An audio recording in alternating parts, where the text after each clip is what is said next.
Welcome everyone to tonight's This Week IT News and Bit Show here, live from our nice Extra Code office. Welcome everyone, I mostly recovered from this amazing cold I got from international air travel. Amazing stuff there, but finally you probably heard it in last videos. Still, yesterday and the day before were not yet amazing, and still. Anyway, I hope we can speak enough for this live stream. Of course, our weekly summary of what happened in the IT landscape here, and a lot has happened. Also, our last IT news was quite delayed due to my cold and travel and such.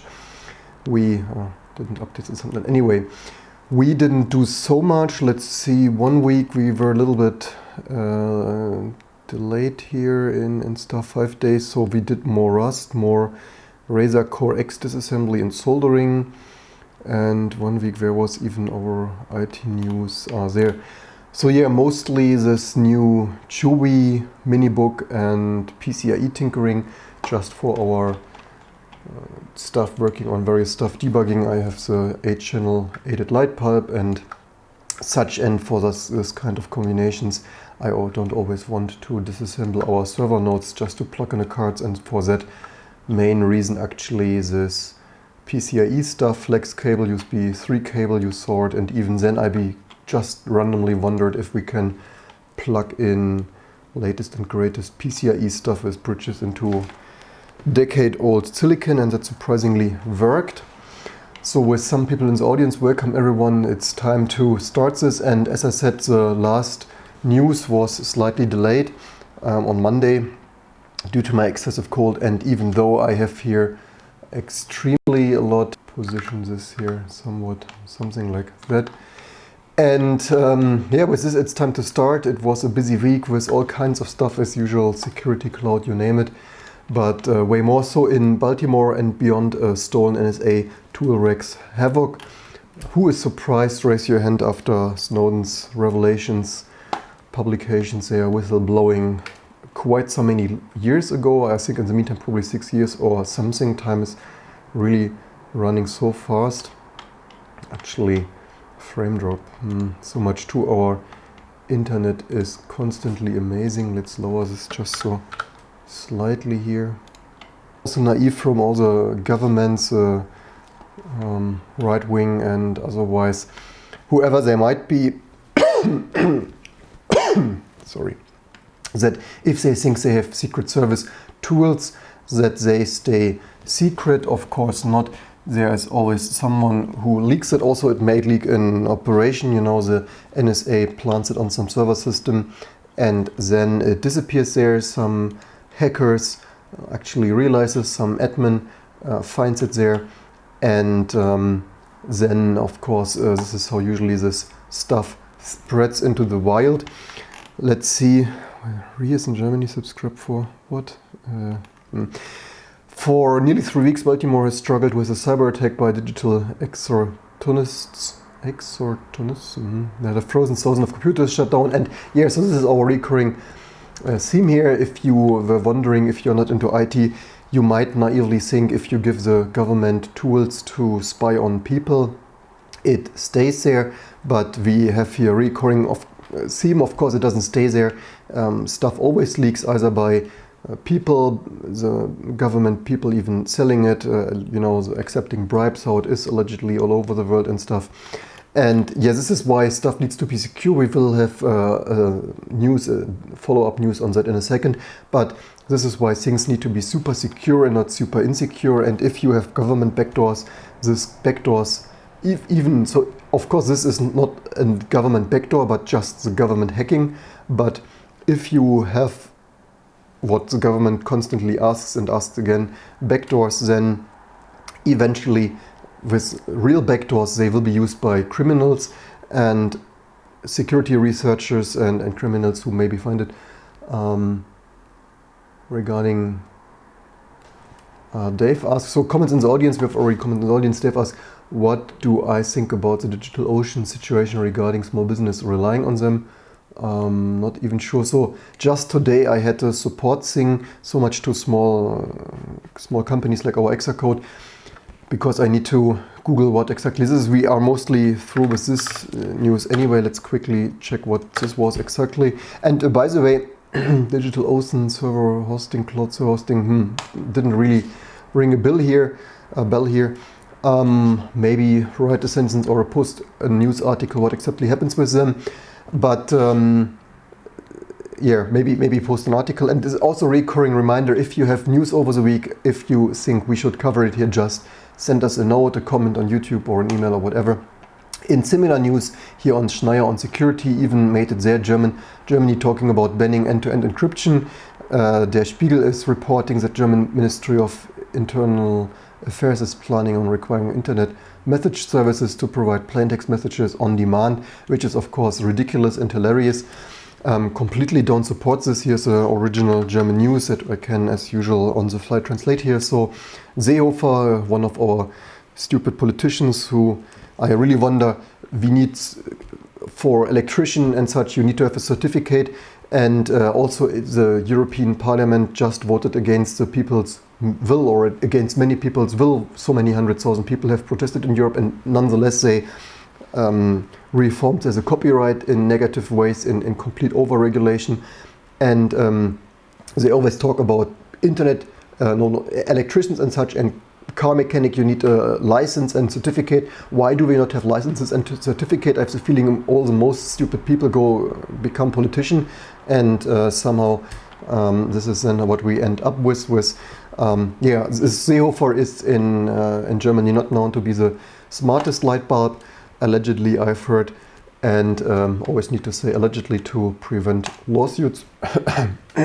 But anyway, you can check this and Google this and make your own picture on the state of the intelligence of those politicians. Is killing our company, long thread, very sad story, account locked. I've not seen this tweet. So with DigitalOcean, 5 droplets, app workers, media, probably need to research what exactly happened there, but I made some set videos here also about Apple's iTunes App Store support. This was also really sad. I will maybe read this here for next use, probably a little bit. Guy almost lost his business because shut down his account. Actually, now that you say this, I think I once read something about even, I'm not sure if it was that, but I read that some business nearly went down because some credit card expired or was flagged as fraud, and then they lost all their cloud stuff or something. Maybe I read this for next week's news then and include it then. But in general, I always say be careful with this cloud stuff. I personally like to have stuff distributed on my own servers, because then I have it at least somewhat under my control, and not that some forklift in some Amazon Web Services data center drives over your switch and power supply and such. And then at least we don't have a forklift, so we don't even have a forklift to drive into our server rack. But in any case, yeah, so with this is a recurring theme. Of course, the Americans have been there, and what everything what our American big brother demands here from partners like Germany, they are happy to repeat here. These politicians who often don't have their own opinion and just repeat what their often not so clever peers and journalists tell them. So yeah, really sad. We all need to be really careful. This is not an American only thing, also in Germany, what politicians always want. And maybe constantly, probably everyone in the audience here agrees that stuff needs to be secure, because what does it mean? That means that they can read all the messages, that hackers can most likely easier get to the messages. And again, cloud services, how often are cloud services hacked? We probably, in all the many news of this week, we probably have a couple of more hacks and whatnot.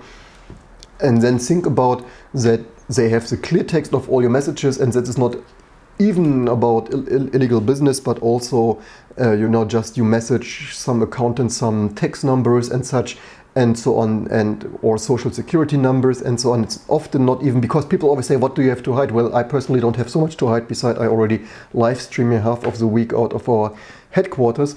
But this is also in general information that even if usually everything is totally legit, and by the way, I have the feeling most normal people at home and at business are more honest and have less to hide than most politicians. If you open everyday's news, I have the feeling too many people are corrupt and have shady business and peers and whatnot. And from not even to mention Trump, of course, the daily soap opera running gag here, but even Volkswagen in Germany with their diesel scandal and such.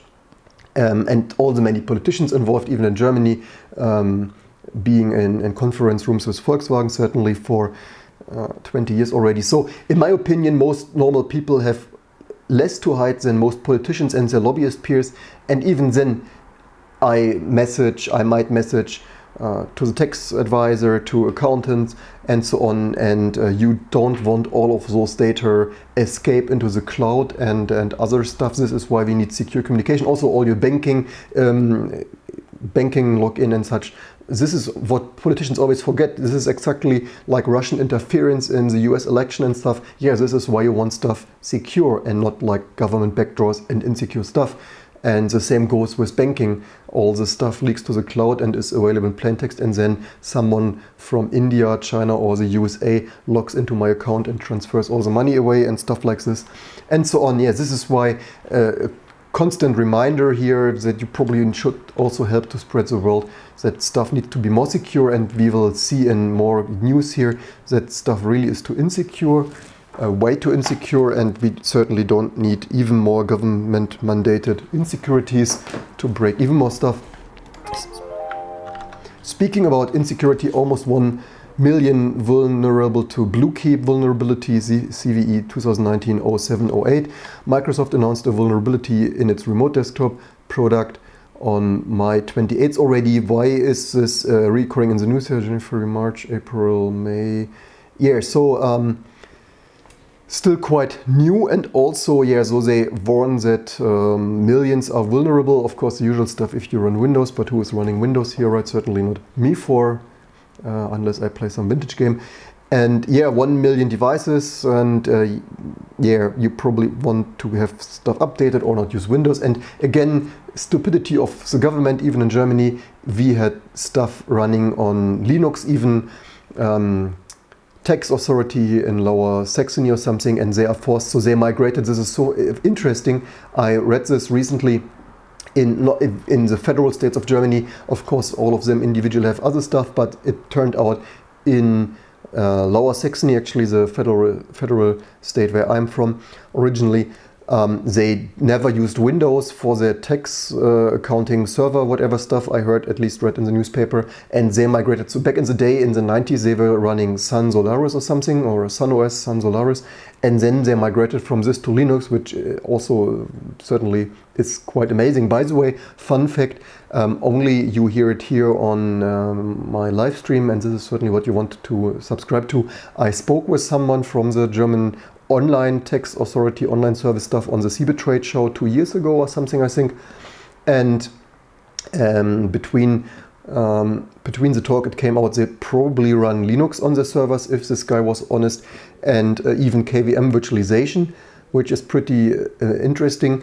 Not really sure if this is in any hard printed news, but at least this is what this developer there told me on the trade show. Could be true, could not be true, but certainly interesting. And yeah, exactly this. You don't want to have all the Windows vulnerabilities in your government, e-government and non-regular office workflow, certainly. And this is also why we want a good spread here of market share. 30% Windows certainly should be enough.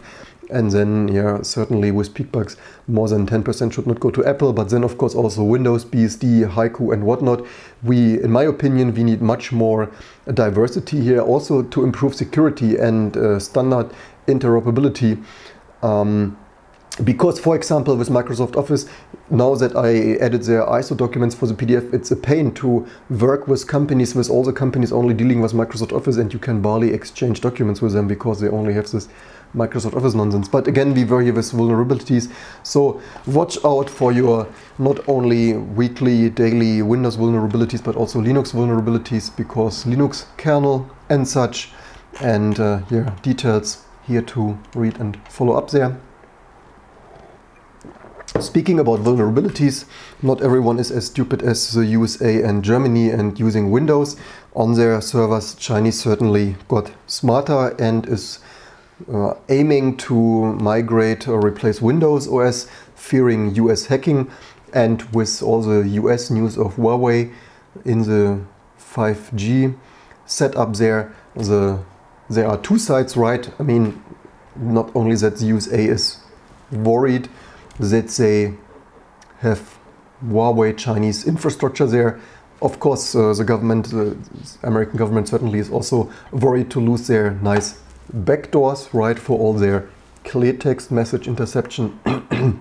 But yeah, it's not like the other countries watch there from far aside and say, yay, we use Windows because, yeah, security vulnerabilities, right? So yeah, Chinese military to replace Windows OS. Not really sure if they custom, yeah, so they write here customers, the magazine of also jumping from yeah to Linux, but won't be jumping ships from Windows to Linux, but will develop a customers. Not really sure what they mean with custom OS.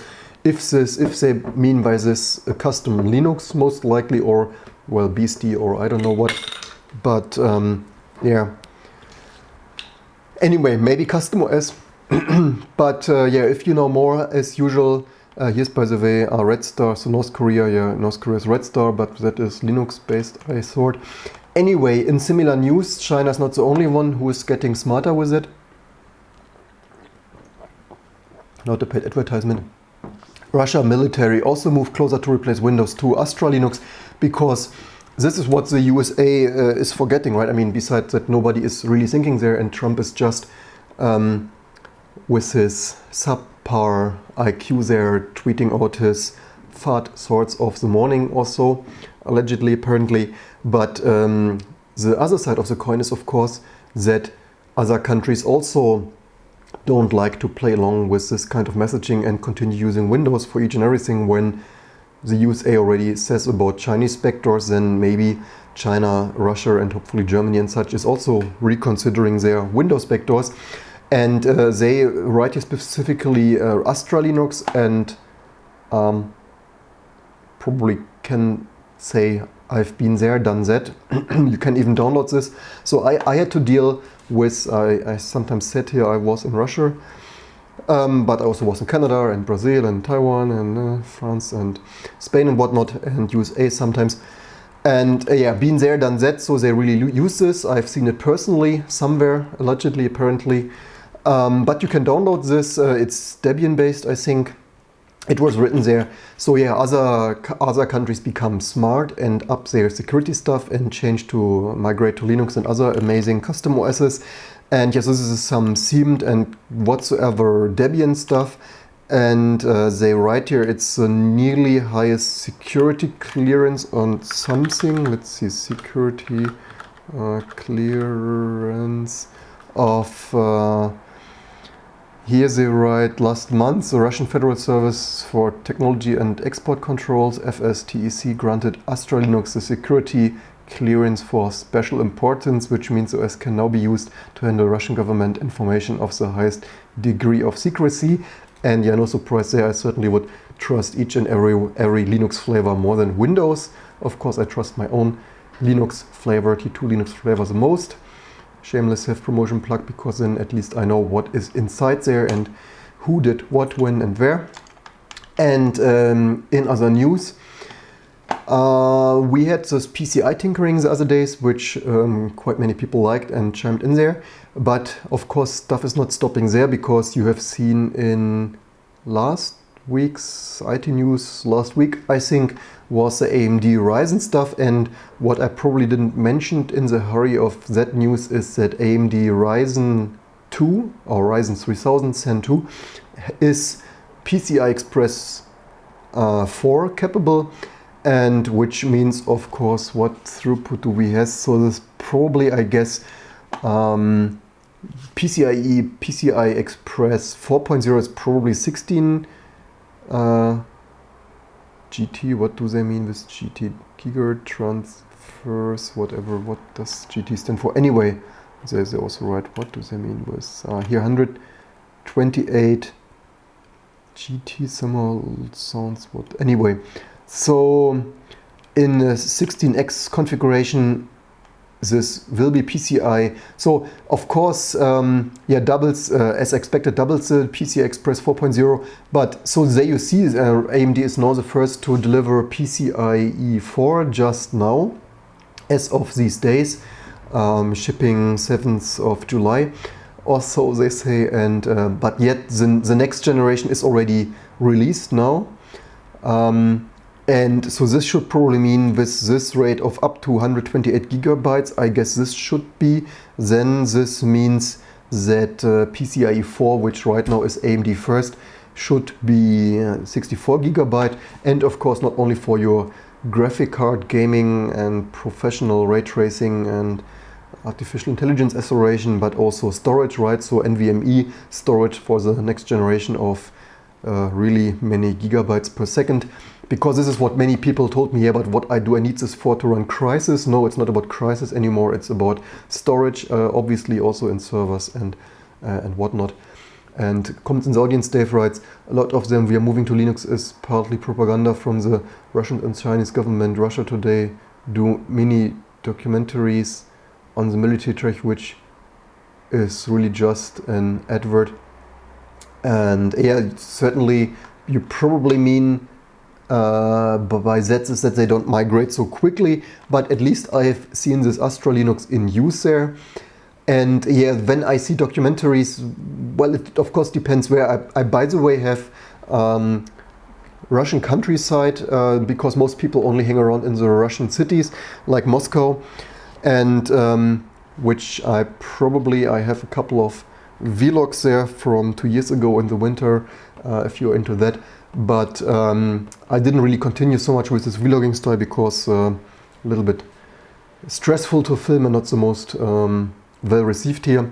But I have actually Russian countryside that I probably should edit sometime soon with just some music background, something that you get some impression how it looks. Well, actually, so this Russian countryside video that I have here on SD cards and should really eventually edit is still higher level Russian countryside, like three hours, I think, north of Moscow that was, and it's still in other regions. So this is like a high golden tourist triangle something stuff, and if you go somewhere else in the middle of nowhere or Vladivostok or something, it might still not be as amazing. So yeah, that is certainly true that some stuff is advertising and propaganda and stuff is not changing and migrating and developing and as outstanding as quickly. In other news that I just included here for the general economy stuff, baby boomers are stealing big time from millennials. Somewhere scrolled by, I guess on Twitter or somewhere, just included this here as a general shout out because of course the older generation is often complaining, yeah, but this generation so lazy, doing nothing and so on, not saving and whatnot. But yeah, the truth is also the hard fact of financials are simply that times also really changed a lot. And you can read this article also with pension and whatnot. And also, yeah, US federal debt totals 22.5 trillions or 60,000 US dollar per person. If you're into such kind of financials, maybe you sometimes want to read some articles like this. Not really something I wanted to go into that much detail, only wanted to include this because these were some data points that were scrolling along and I wanted to include here just for the information sharing part. In other news that I certainly could have sorted better, you see not only Russia and China, there you see I sorted this already a little bit, then I don't sort it enough. Also Japan to limit foreign ownership of firms in its IT telecom sectors. And again, the usual recurring theme here, the Western world, like USA and such, needs to think more. US, UK, or also certainly some parts of Europe, not as much. But yeah, if you tell each day, yeah, but the backdoors, the Chinese backdoors, the Huawei stuff, then yeah, you also get other companies thinking, and then you should not wonder when China regulates IT installations, Japan limits foreign ownership of firms in IT, which by the way could be really dangerous precedents, because In China, there is a problem that in China you can't, as far as I heard and such, you can't own as a foreigner a company, so you always need some Chinese partners for your Chinese partners to set up and run the company, which of course often leads to problems, not of course including that sometimes your partners run away with the money and stuff, and you lose, occurs a lawsuit that you are not even aware of, and you lose it and your Chinese partner don't even tell you, and so on and so on. And yeah, this is exactly with the US politicians these days. It is extremely dangerous precedence, because this sets an example for the rest of the world to follow, not only Western worlds in European states, but also, as we have seen, China, Russia, Japan, and so on, certainly makes everything more difficult than it should be, harder to work together, do international trade, and so on and so on. In other news, food delivery apps are drowning China in plastic. The noodles, and certainly, by the way, not only China, these are always examples. If this is such a problem in China, you can be sure that this is also a problem in Europe and the US and such. And yeah, noodles and barbecue arrives within 30 minutes. The containers, they come and could be around for 100 of years thereafter. This is a really disgusting development. By the way, a fun fact, personally, I nearly never order food. We probably, I can barely remember that we ever have ordered food here. We are not only at work or at home or at work, are such a, like movie kind of stuff where we order pizza. When we want a pizza or something, we just go here next door and eat one. It's also healthy to walk down some stairs, walk some 100 meters. It doesn't certainly not kill you. Certainly you also save already the Apple Watch, because if you sometimes go out, walk 100 meters around the block, then you already don't need the Apple Watch which tells you to stand up and walk in your office. A complete, excuse my words, bullshit in my opinion. And yeah, this is also, I can confirm this in Berlin. So when I walk here back and forth from home into the office and such here in the middle of Berlin, there always is some waste, including McDonald's, food to go stuff, wraps, Starbucks and such even. And there you see this, so if I may call this hipsters or something, hipsters going to Starbucks, and then they even leave, they are so lazy, those fancy people, and even leave the trash standing here, the cups standing around. This is really disgusting. I sometimes even pick it up from the ground here and put it in some waste bins. They usually are in Berlin here really often, waste bins here. But yeah, this is a real problem in society, and I will probably, I said this already multiple times, I will probably make some more live philosophy, live stream discussions here, maybe the next weeks or so, of things in there, because I would rather suggest to live like 10% more healthy and sometimes go out and or just I don't know, bring you like in old-fashioned times. What is so bad to bring you a wrapped baguette from home to the office or whatever? Might be a little bit outdated vintage German thinking here, but seriously, this is ridiculous. Also, of course, I think we have another news in this today. But yeah, this is also for all the IT people. I understand you want to make quick money. You make an iPhone app for food delivery, which I, by the way, find also hilarious that you need this. If I have my 10 good restaurants, I can also theoretically just call them. It's not too big of a deal.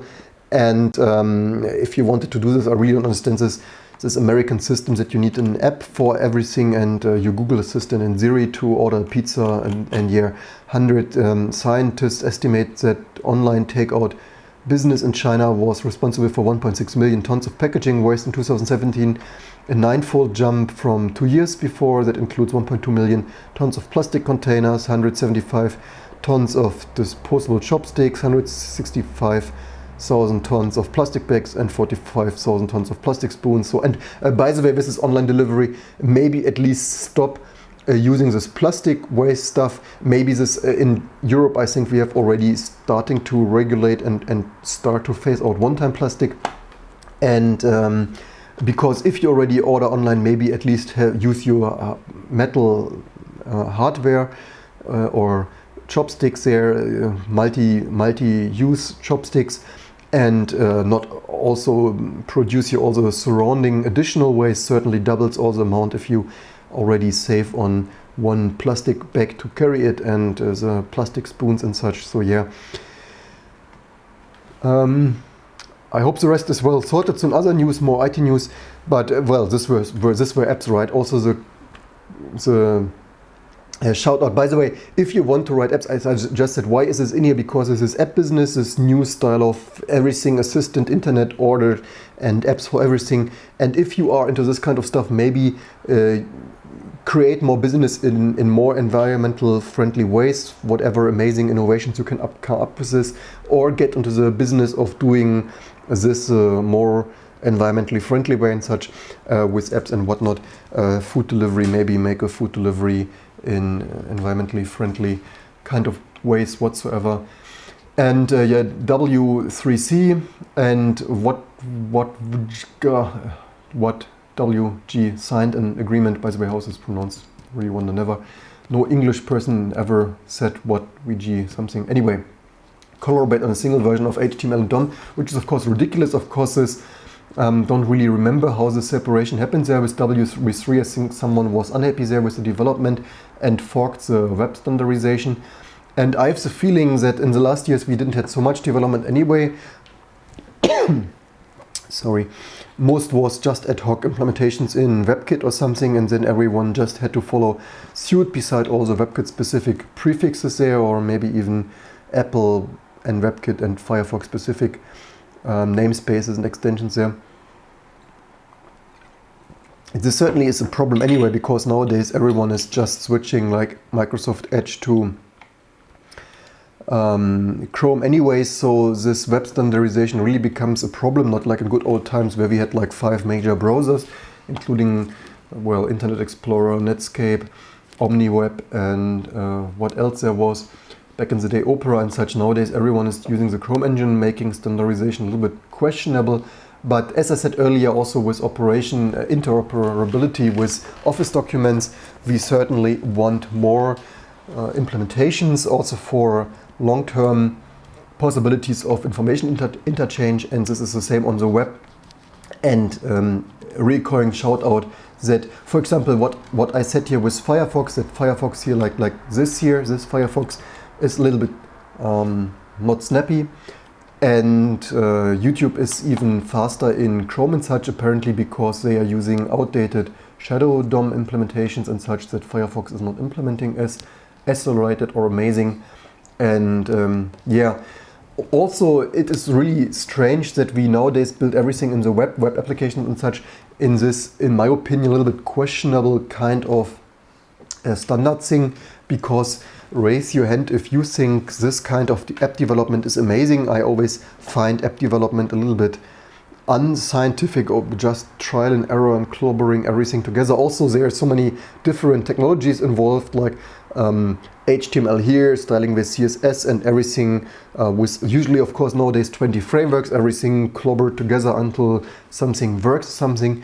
And in my opinion, this is not how you should develop applications. So if you compare, I probably should make a video about this, but in my opinion, from what I've seen usually, most applications more look, web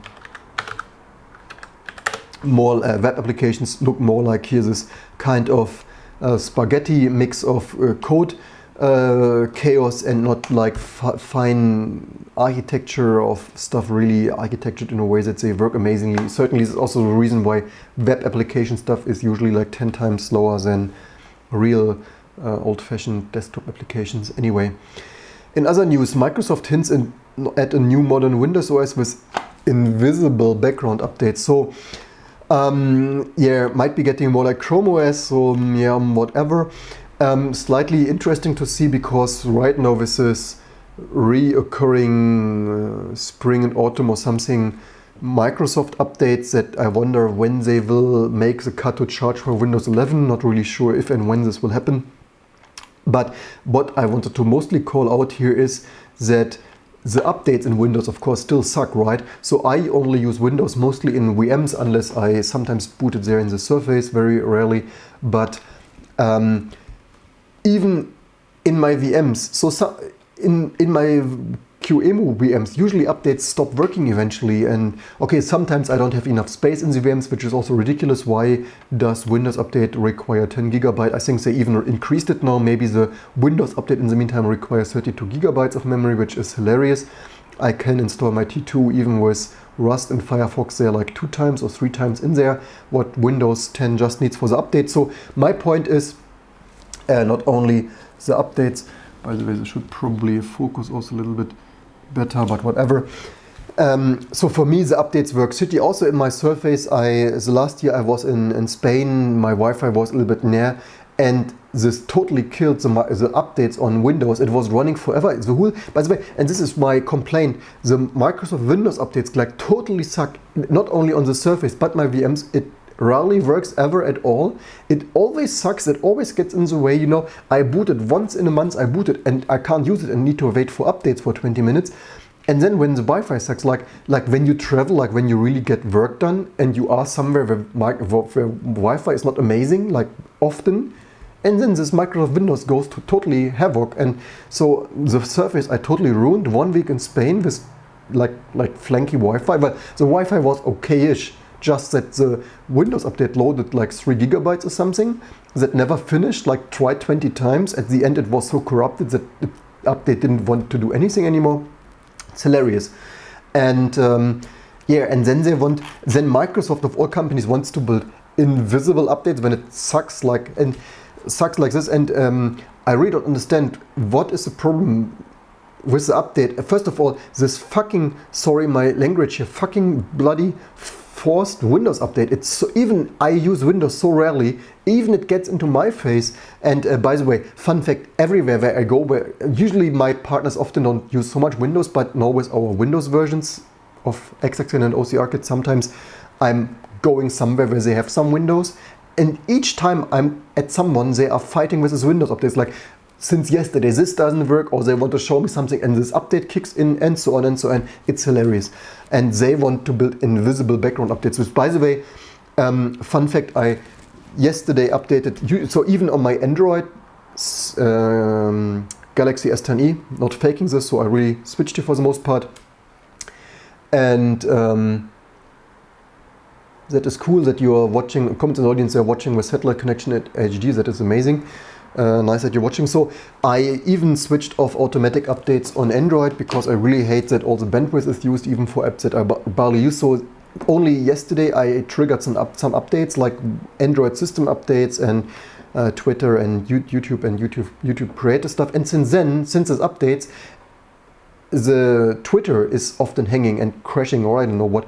And this is hilarious. Before I updated, everything was amazing, and now I updated, and at least well, most of the stuff still works, but at least the Twitter app now constantly hangs and crashes.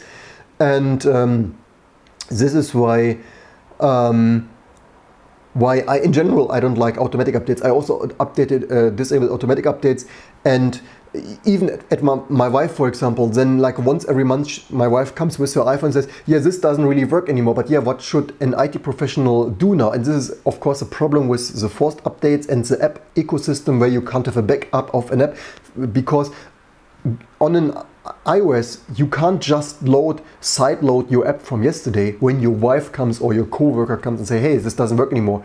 Yeah, that's Apple's control, right? And yeah, even then on Android it happens that Twitter now sometimes hangs, and yeah, the fun of overcomplicated software architecture of those. We by the way had another comment. So Dave wrote before the problem that most people don't understand JavaScript and the browser and thus write very inefficient code. Yeah, this on top, plus they use like 20 frameworks, and then of course 20 huge frameworks doesn't make it necessarily that much faster. And yeah, RHF Web, Richard Web writes, you need to use WSUS to control Windows 10 updates. That's the only way. Yeah, so multiple news on this front, multiple newsworthy. Not only I don't expect Windows visible background apps to work ever because it's Microsoft, Also, this is annoying. Even if these updates would work like invisibly, it's still in now this day and age with all this really crappy written software that you need to constantly update. It's wasting so much bandwidth. Of course, security vulnerabilities. This is why you need to waste all the bandwidth for updates, and then on a daily or weekly basis, stuff stops working, like the Twitter client reliability or whatever was it, my wife's iPhone or something, or even Windows. We had this very often, even in this year, that some Windows updates stopped some game or software to work or whatever, something maybe. Anyway, speaking about security and backdoors, advanced Linux backdoor found in the wild escaped AV detection, like who, by the way, has antivirus. In my opinion, I said this already multiple times, in my opinion, antivirus is snake oil, only increases the attack surface. Not really sure what this article means with so many news this week, can't really, by the way, probably should switch off. But when I switch off autofocus, I noticed in the other video, if I switch off autofocus, then this camera is so stupid and shows. I really wonder why, maybe this is too dark now for the camera. Anyway, because then if I switch to manual focus, I think it shows a white highlight of focused areas in the live HDMI output. Amazing camera stuff. But this is slightly annoying, isn't it? Let's see what camera autofocus. Let's switch this mode to this and see if this changes the thing. Yeah, so unfortunately, viruses, Trojans, and this is again what I said earlier with government backdoors. There is not such a thing as safe government backdoors. There is always backdoors also used by other people, and insecurity vulnerabilities used by other people. At the time, the post went live, virus total malware service indicated hidden Rust wasn't detected by any of the 59 antivirus engine it tracks. 59 antivirus engines in Linux. What gives attackers full control of infected machines? Not really sure how this adds up, because don't really know that many antivirus for Linux anyway. But yeah, so Linux is not immune. This is why we have here our fun hobby of microkernel. Also, yeah, your wake-up call, Linux server maintenance and stuff. And also here, of course, we have here in the meantime, every other day we are already at 5.1.6 here. So much to the amazing monolithic kernel that we recurringly criticize here a little bit. And on the other maintenance trees here, 5.1.6, 5.0.20, 5.19.47, 5.14.123, 5.980, like seriously 180 patch levels. Also, by the way, a little bit shout out here, because what we do here is also influence a little bit in positive ways, as the news is already usually so negative. What I want to contribute also for people to think more and create more stuff, because like with web services, you probably don't want to use 20 frameworks for security and speed and performance and maintainability, and also Windows certainly and so on. But also on the Linux side, I have the feeling they do the stable maintenance a little bit wrong, because often I find, of course, this NFS fix a double unlock from here, so much to ever-changing refactoring in Linux, what we criticized already a couple of times. But, and by the way, we have soon 30 years of Linux or something, and we still have so many changes here. How is it possible that in 2019, the problem is, in my opinion, the root cause is probably ever changing, like changing and changing, refactoring and then stuff. This is why I would rather prefer a really stable microkernel that, of course, also is getting updates and security, performance and something. But the drivers in Linux, the problem is they change APIs and then they SED all the drivers, or they invent new locking, new this, new that, new memory management and whatnot. And they change APIs like PCI API. They don't like they had the reversed parameter that they deprecated one and so on, yada yada yada. There's all the million possibilities, and then they substitute all the drivers. In my opinion, it would be in a more like my vision, really what we try here also to build a YouTube audience, to spend more on really creative development and research. I would so love to build a more maintainable and stable API microkernel stuff, because I would not change the core API that much. Of course, in the beginning this will not be possible, but after like say a year of constant development or something, like not change this and then only like do major API changes in 5 years or something, and make it so that like the user space drivers really work, that you don't even have this double free and use after free and all this. But what I wanted to say is that mutex locking, warning and stop buffer overflow so much to your monolithic kernel, each of those buffer overflows and whatnot crashes your whole kernel, because why not? Probably need to hurry a little bit to keep this under 1 hour. And what I wanted to say, there often are just cleanups in here also. So some of these changes, in my opinion, probably should not even be in here. This is what I wanted to say a second ago. And yeah, here's a void long. Does it really need to be into... yeah, so here's like a warning, not really sure. So ceiling 9, which by the way, probably nearly nobody is using ceiling. Even I don't have a setup that currently builds the Linux kernel with ceiling, which we tried, or Clang or whatever you want to call it. And that doesn't really sound like it's that important. Well, it's medium important, but there are often much less important stuff that I see here scrolling over. So yeah, not really sure. But again, here's by the way divide by 0 in memory calculation. So yeah, crashing your monolithic kernel with panicking your monolithic kernel with your VGA mode setting. Exactly, amazing stuff, and why we want to spread here our 2 cents for more amazing future development. Speaking about future development, there is a new model of Intel 9th gen CPUs and NVIDIA graphics. So of course NVIDIA graphics suck because shitty open source drivers. Until NVIDIA comes around to a specification, I will continue to call NVIDIA CPUs piling piece of garbage. If NVIDIA wants to change this, give me the specs, then I might reconsider this.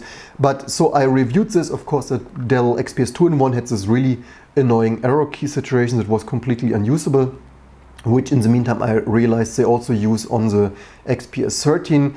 I really don't like this arrow key setup. Really a pity that they use this arrow key shit here on, because I kept constantly pressing them. I made a video about this. If you want to watch this, I had a video of how one key can ruin an otherwise nice machine. The XPS, and otherwise I liked them very much, especially here this carbon fiber composite material stuff, especially for isolating with some electric fizz there that I usually have with aluminum stuff from other fruit companies and whatnot. So also OLED panels. So the only thing is, of course, with OLED image burn in. So yeah, maybe not. But in general, I would love to maybe have an OLED model here just for the long-term test, and of course super high contrast and everything. So in general, this machine could be amazing. I hope they have in SKU without the bloody NVIDIA graphics, I hope, because not only do you save for this, in my opinion, also you usually don't really need this NVIDIA graphics on the go, and then it only eats battery life, so totally makes no sense. Please don't do this. Maybe rather take an AMD Ryzen with integrated Vega graphics or something that would be way more amazing, power efficient and whatnot, certainly cheaper and whatnot. And by the way, NVIDIA, as long as they don't provide specifications, this should not be supported. And yeah, I hope they have a SKU for OLED without, so this is 3850 by 2160 Infinity Edge display, 400 nits apparently contrast, of course the usual OLED contrast of 100,000 to 1, which is of course certainly amazing. Maybe another day or something. And also get this here for testing. Also, if you want high performance graphic, you still have your Thunderbolt, I guess, yeah, Thunderbolt 3 with power delivery and DisplayPort. Yeah, so if you want high performance, just plug it in like we have done the other days, and not get this NVIDIA stuff on the go. Comment in the audience, this Chewy Mini laptop you did a video about is really interesting. Signed up for the you can sign up on this already. When I didn't, or you only signed up for the email, right? Probably, because I think probably this probably will be Indiegogo, I think, or something it sounded, and I guess this sign up is only for the email notification. I have the feeling they will have this 25% only for the first 20 or 50 people or something, is my gut feeling there.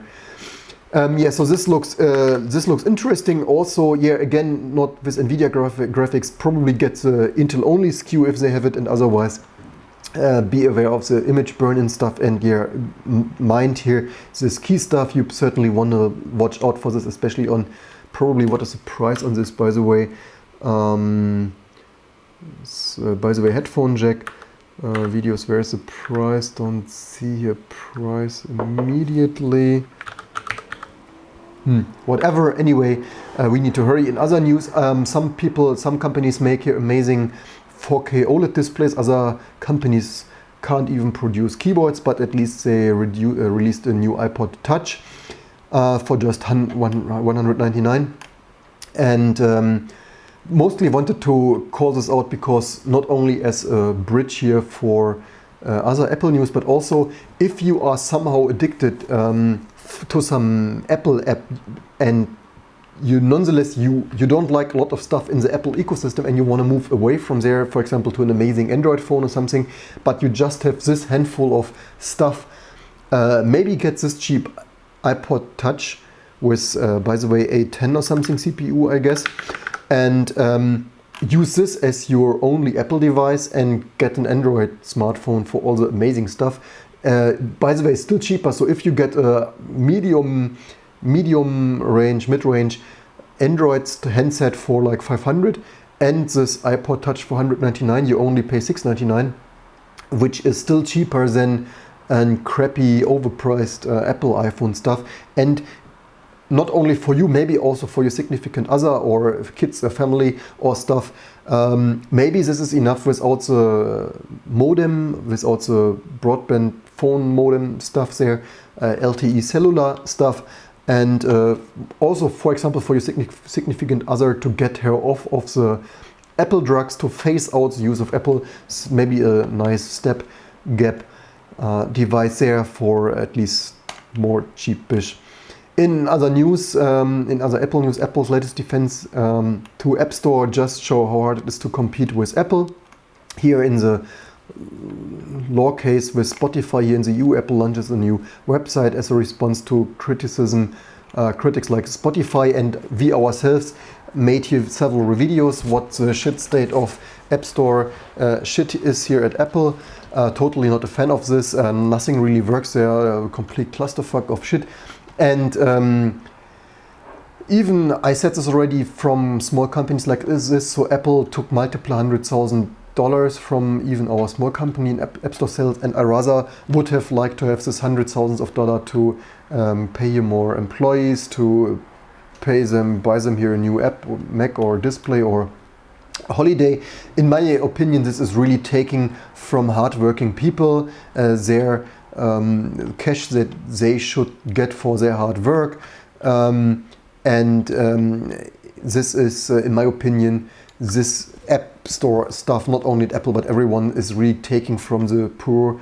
Well, of course not everyone is poor like Spotify or something, but like small independent people like myself and other friends and family, and enriching Apple's bottom line on the cost of small hardworking people, just like with the US baby boomer situation there and debt of the company and such. Why Apple forced this shit on us? We don't want it. It's a total pain to operate in this. I made so many videos. If you want to watch everything wrong in the App Store, watch my other videos. But yeah, Apple felt the need to launch a bloody website.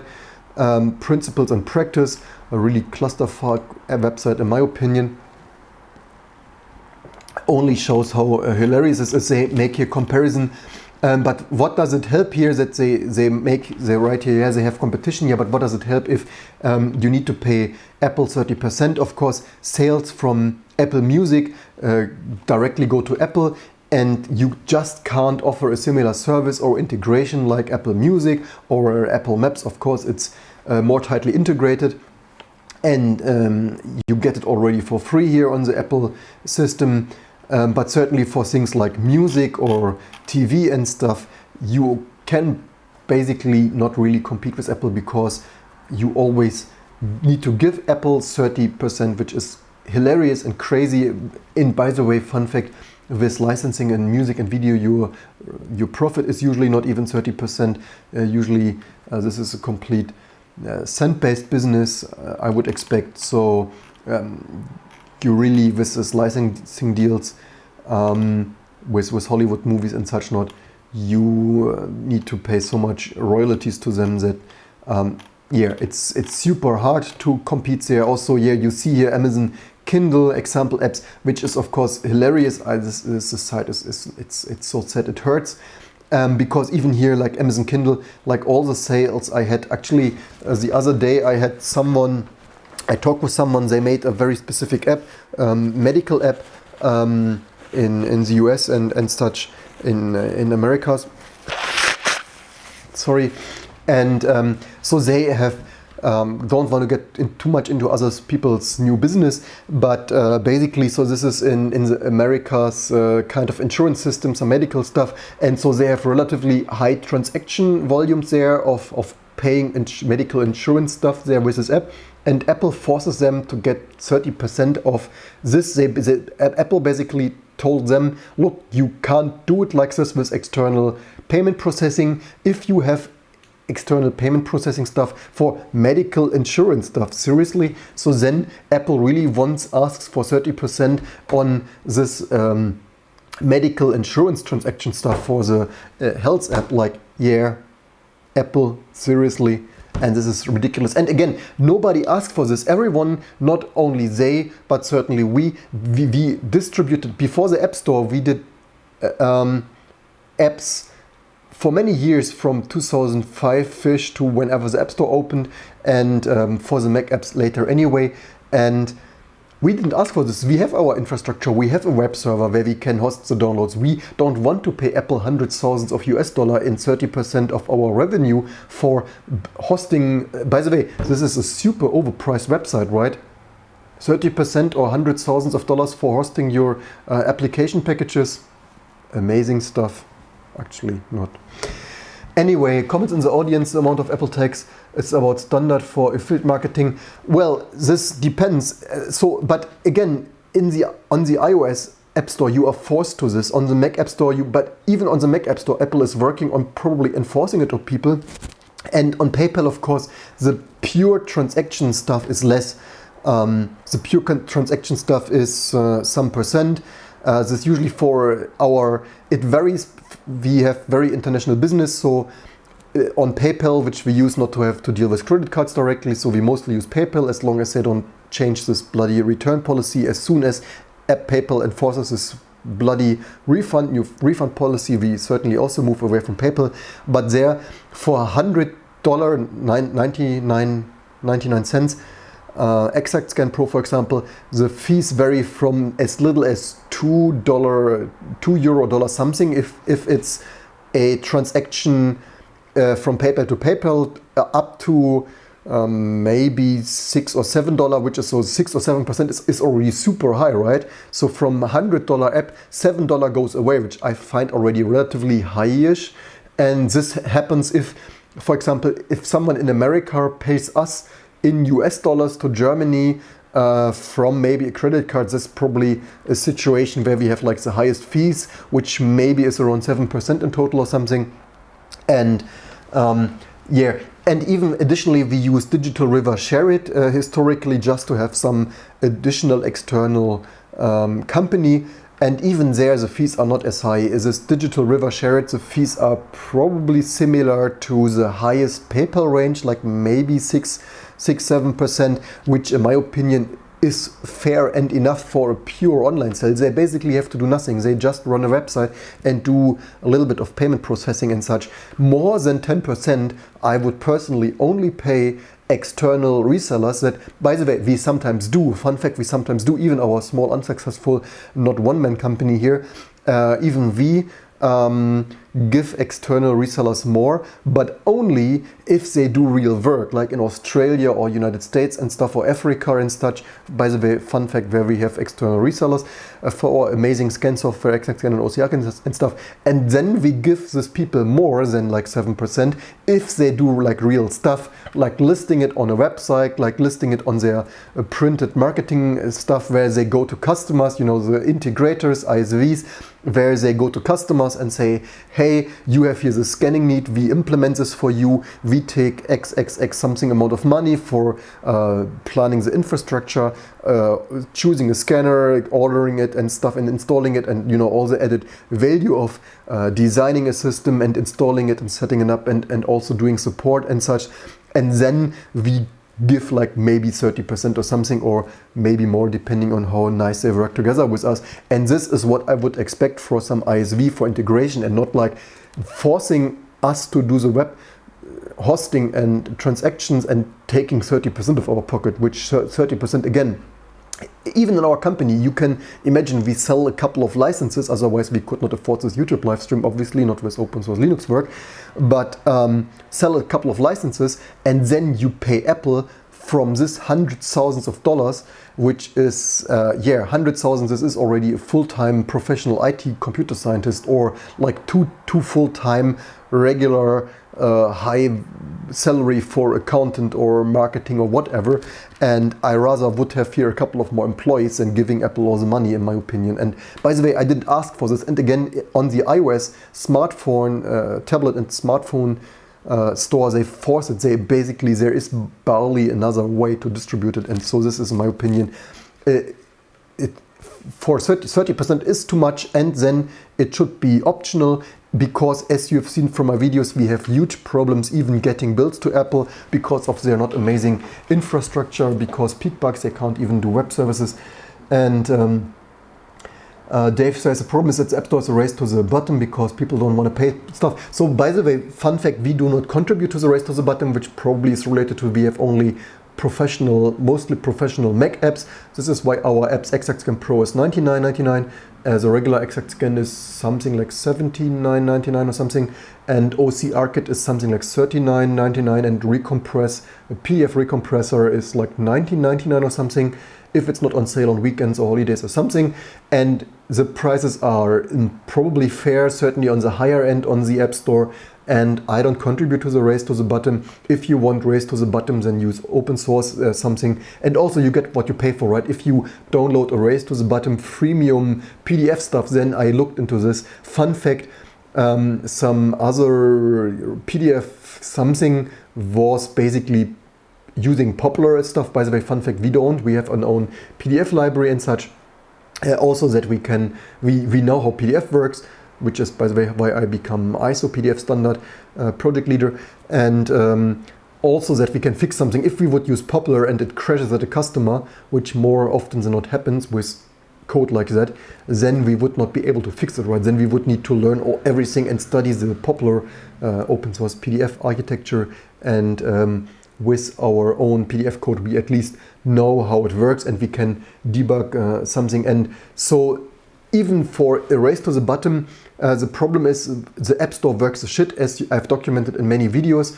And also, for example, an update. We send an update. Maybe sometimes we also make a mistake, or we add support for a new scanner and then it breaks support for an old scanner that we didn't have in stock or something. And then in the Mac App Store, you can't even, imagine that in 2019, you can't even load the previous version, which is hilarious. Basically everything sucks there. And 30% is too much, and it should be optional. And then if it is so amazing, people should have the right to choose if they want to go with the 30% payment to Apple or not. By the way, this is also totally unfair, right? Apps that cause a lot of work for, work in terms of bandwidth, like Twitter and Facebook, they probably maybe get nearly no money from. I'm not really sure if Twitter probably doesn't sell in-app purchases. Not sure if Facebook sells in-app purchases. I'm not a Facebook user.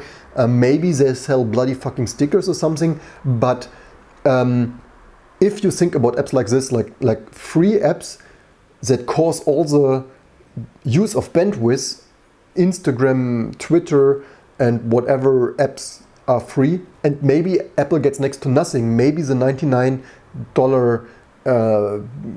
recurring charge for the participation of the development program, which is of course next to nothing. Even I don't give 2 cents of something about this $99.99 something for this developer program, but this is super unfair, right? This huge popular apps cost like the terabytes or something of bandwidth, and Apple gets nothing, and our small apps, we need to pay Apple 30% of quite something, and it doesn't add up in this whole ecosystem stuff. And if I don't like it, like I don't like it with all the downsides and consequences, then I should have the right to choose whether to use it. Yeah, so this is a stupid site, it's stupid hilarious. What is this by the reviewed, approved, weekly? Yeah, weekly app reviews. Yeah, reviewed and approved and rejected. Yeah, if, as you have seen, if the bloody build even arrives at Apple service, because anyway.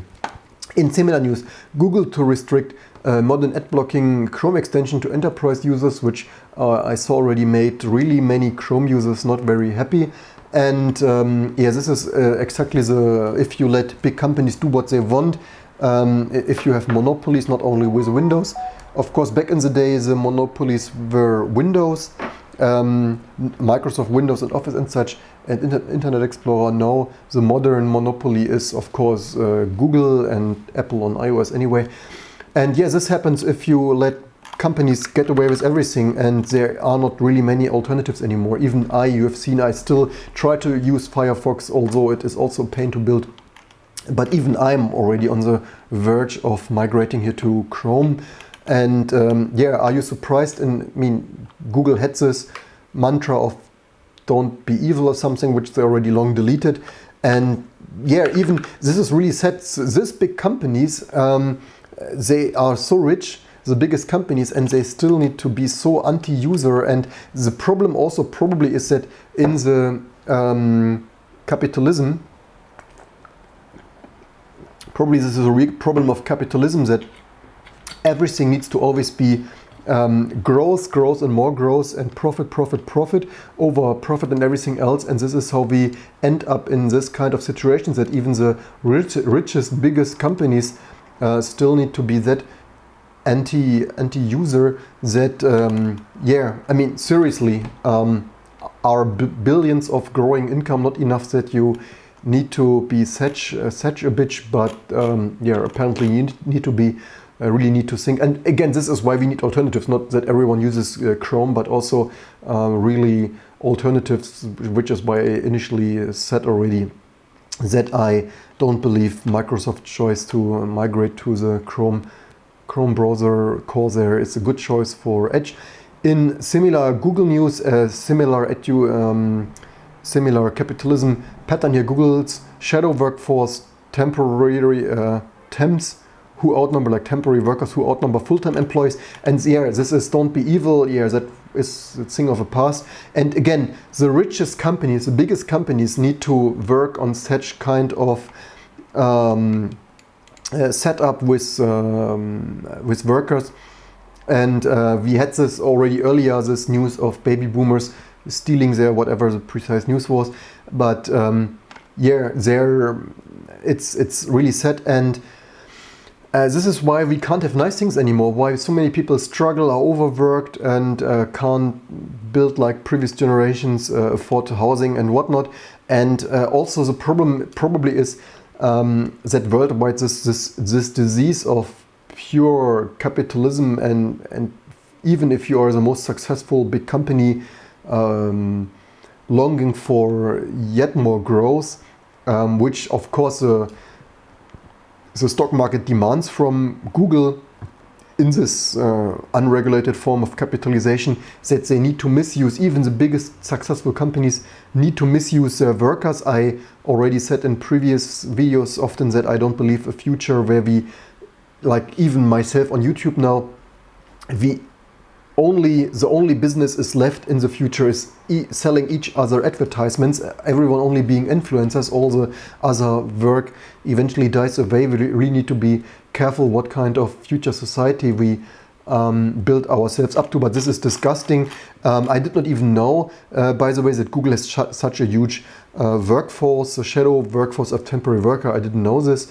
What I noticed is that each time some AdSense genius or something, analyst, something, whatever, I mentioned this already multiple times. I got the other week, I got a couple of videos. Each year some Google AdWords expert, something wants to help us with our Google AdWords stuff, it's each year someone else. So I never got the same person. So they have apparently must have a huge influx of people there. Comments and audience dev is, I've been using Firefox and Arch Linux and it seems to work okay. Yeah, well, I'm still using it right here, right now, but the problem is that some sites are super slow. For example, so we have here, although right now this thing is a little bit busy here, this aging yesteryear's Core i7.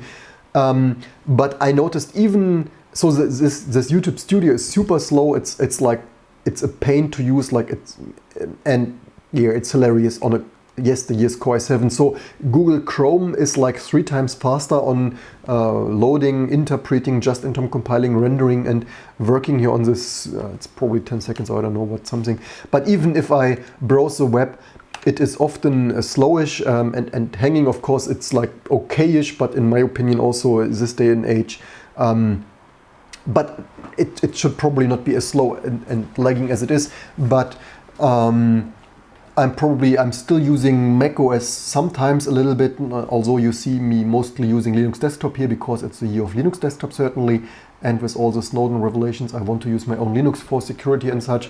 And anyway, everything on macOS is peak bugs and sucks, but the one thing that is relatively good on macOS is the Safari browser. This is really indeed still quite snappy, so I'm a little bit poisoned here from the Safari experience, which actually is not too bad, even if everything else is peak bugs and annoying and whatnot. But at least with Safari, is the one region they probably have Apple has done one of the better jobs of all their peak bugs, which is why Firefox feels twice as lagging as it probably is anyway. Newly released Amazon patent shows just how much creepier Alexa can get. So yeah, in similar news, in similar Google news, you can always get more creepy, not only with advertisement, but also listen always on here. A newly revealed patent application filed by Amazon is raising privacy concerns over the envisaged upgrade to the company's smart speaker system. The change would mean that by default the device ends up listening to and recording everything you say in their presence. So, what? Seriously? You must be kidding me. And yeah, so there have already been, I think, leaks of voice stuff, and even I think Alexa was even once calling the police over an argument of a couple or something. In my opinion, I don't have the smart shit stuff here at all. Totally not a fan of this. I really don't understand why people need this. It's complete crap in my opinion. Yeah, maybe leave in the comments below what you think about this assistant and smart home stuff and whatnot. And this is of course ridiculous. The future is that everything is recorded. And by the way, why do American companies need a copy of each and everything? And by the way, the next thing is you travel to the US and at the border agents, and they want to have you a record of everything you said in your living room. It's a little bit, yeah, and then I criticize the American president here for having a low IQ, and then they don't let me travel to the US again and fun stuff like this. Amazing future. Somehow not.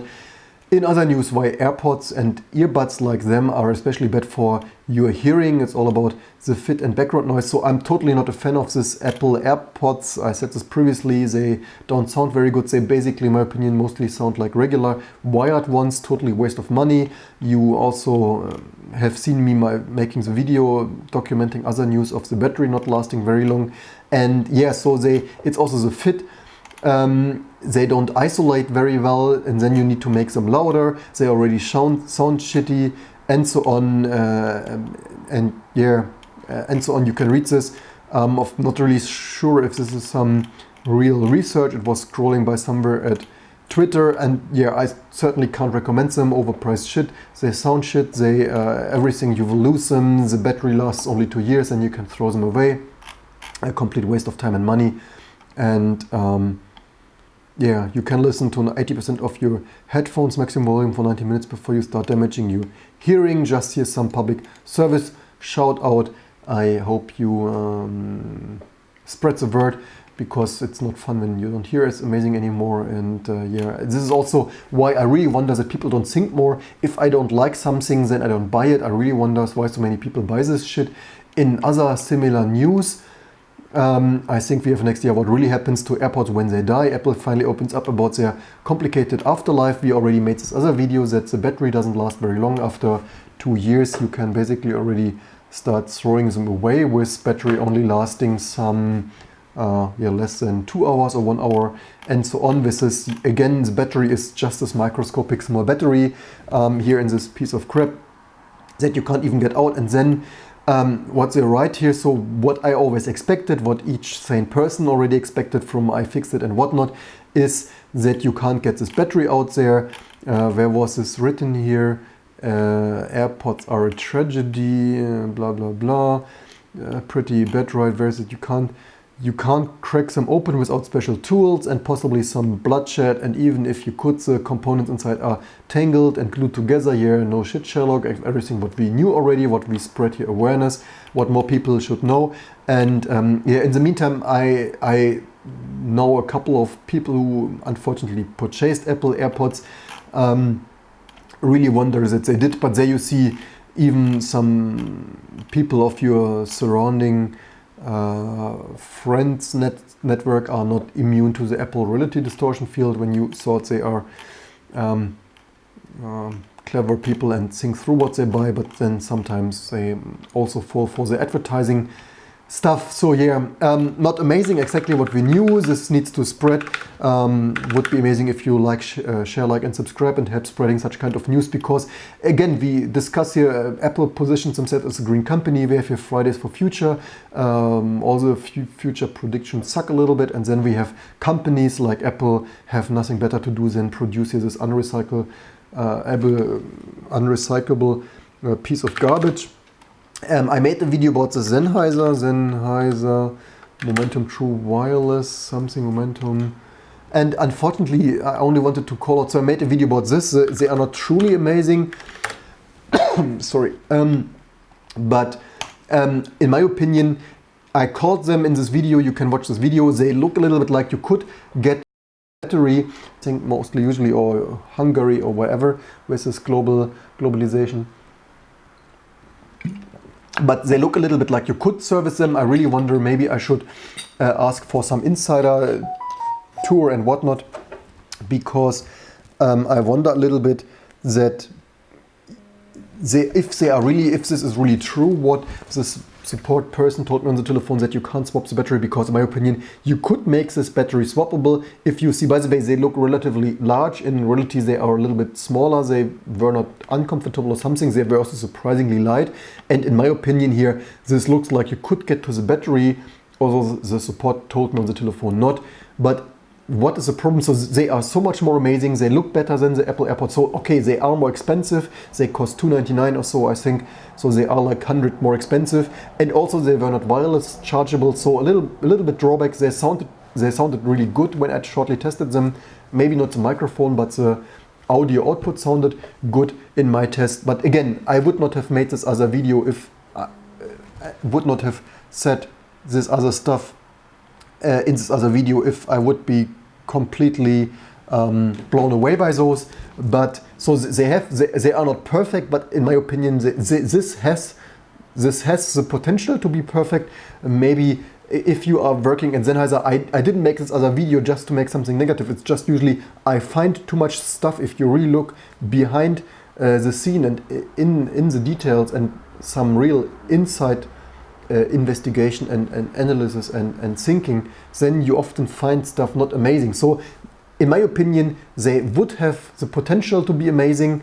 They should be wireless chargeable, the battery should be swappable, and also some people on Amazon wrote the microphone is not amazing. So they have the potential to be amazing. Unfortunately the version 1 here might not be, but what I wanted to say is, in my opinion, it is not impossible to make this here swappable battery for an amazing experience. Especially, again, these are more expensive, right? $299. In my opinion, this should be serviceable battery. But maybe leave me in the comments what you think about this. In other news, plastic waste dumped in Malaysia will be returned to the UK, US and others. Probably I wanted to have this the last news, but now we have it here. Should have thought it better. again, environmental stuff, recycling, we ship all this crap there. And by the way, yes, why is it IT? Because I think I read this stuff was not even sorted, so apparently this was, so they urge developed countries, this is, spreading the word, right? Trying here to influence, being good influencers, not like buy this, not like other influencers, hey, this is a pink iPhone, buy this pink iPhone. No. Influencing here, produce less plastic waste, and urge developed countries to review their management of plastic waste and stop shipping garbage to developing countries. And I think I wrote somewhere that the stuff was not even sorted and contaminated, and also with e-waste, so this was not like so this included e-waste instead of pure, was it e-waste here or something, whatever, you get the idea. Here, e-waste, so nine shipping containers were found to contain mislabeled plastic and non-recyclable plastic, including mixture of household and e-waste. So not amazing stuff, really shameful.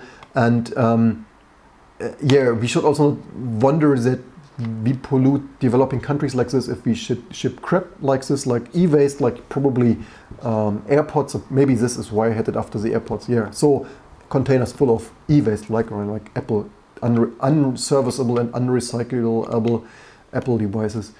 Need to hurry a little bit, this is getting too long. This week really had too many news. Somehow maybe I should stop picking up too many SpaceX Starlink satellites. Dazzle but pose big questions to astronomers. So the Elon Musk's new satellite mega constellation will make it harder to study the sky with ground-based telescopes, because here you see this microsatellite stuff for satellite internet communication worldwide something. And I think SpaceX previously said they will not be visible. So here you see how visible they are not. So this is when big companies tell you it will not be visible. This is not visible, right? Astronomers are quite outraged, and this is only the first launch, so they probably wanted to launch, I don't know, 10,000 or 12,000. At present only 60 satellites are moving into their orbit, but eventually that number will be 12,000. So brave new times. When do we really need this, by the way? It's of course nice to have internet in the Sahara or somewhere, or the Russian perma or Canadian permafrost or something, but then 10-12,000 of those blinking satellites in the sky. And I'm not really sure. Also, of course, lies, and more lies. They say it will not be visible, and then this. So this whatever. And also so space news and stuff. In general, space news, of course, cool, but maybe not for this kind of light pollution. But your mileage may vary. In other news, did I had this? Anyway, police in Kenya are tracking people's negative behavior in risk database. Again, similar news like in other countries. If China, and again, I have the feeling the new Western government like US and stuff, UK and you name it, even in Germany, they want this. In previous times, we Western companies or something, we always promoted like free stuff and such, and now we increasingly copy bad examples of stuff like in China, social score and such, because in my opinion this is the first step. We really need to be careful. People always think police control and whatnot, but in reality often this is just always the first step, and then later you see I told you so. Because negative behavior, it's not even like court cases or something, right? In my opinion, this reads like the first step of social score, like in China. We really should be careful what we are asking for, and also spreading awareness here. This stuff really needs to be discussed in context. Because law enforcement governments always tell you it will be amazing, we need this for whatever, for one thing or the other, and then 5 years, 10 years later we have here a Chinese kind of social score, and then you don't get a credit for your house because what you posted 10 years on Twitter or something, where you criticize the president or whatnot, and so on and so on. Really dangerous precedents here.